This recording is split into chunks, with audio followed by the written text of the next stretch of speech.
Good morning.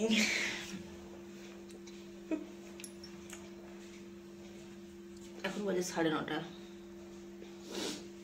এখন ঘুম থেকে উঠলাম, গরম জল নিয়ে বসেছি। এটা হচ্ছে আমার ডেইলি ডিউটি, গরম জল খাওয়ার। আর ওই দেখো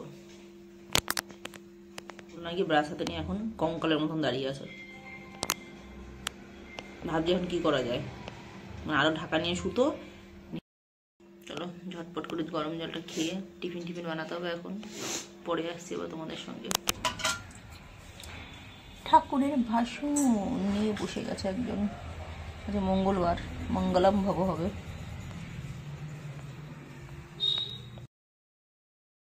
মঙ্গলবার তো ওই জন্য আমি ভাবছি কি রান্না করব।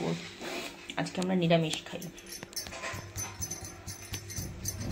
দেখা যাক কি হয়।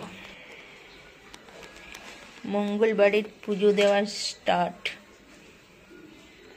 এই যে আজকে মঙ্গলবার, যেহেতু আজকে আলু পোস্ত আজকে মেনু হচ্ছে আলু পোস্ত, ভাত আর পেঁপে দিয়ে ডাল, পাঁপড় ভাজা মিলে রান্না করেছে। আজকে আমার রান্না করতে ইচ্ছা করছিল না, রান্না করিনি। পুড়িয়ে রান্না করে তো আমার মেয়ে আজকে, বড় মেয়ে আজকে নিরামিষ রান্না করছে, তো ওই জন্য খুব ভালো রান্না করে না, হাতটা এখানে গরম মাছ ঢেলে পুড়িয়ে দিয়েছে। সেই কথাই আছে না, দিদা ঠাকুমারা বলতো হাত পুড়িয়ে রান্না কর, তো হাত পুড়িয়ে রান্না করেছে আজকে। কি আছে বলতো, এই দেখো গরম গরম লুচি, সাদা আলুর তরকারি, নলিনগুলোর মিষ্টি।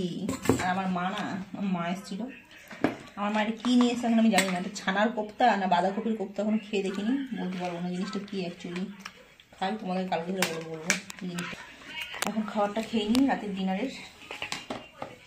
টাটা, গুড নাইট, শুভরাত্রি, সবাই ভালো থেকো, সুস্থ থেকো।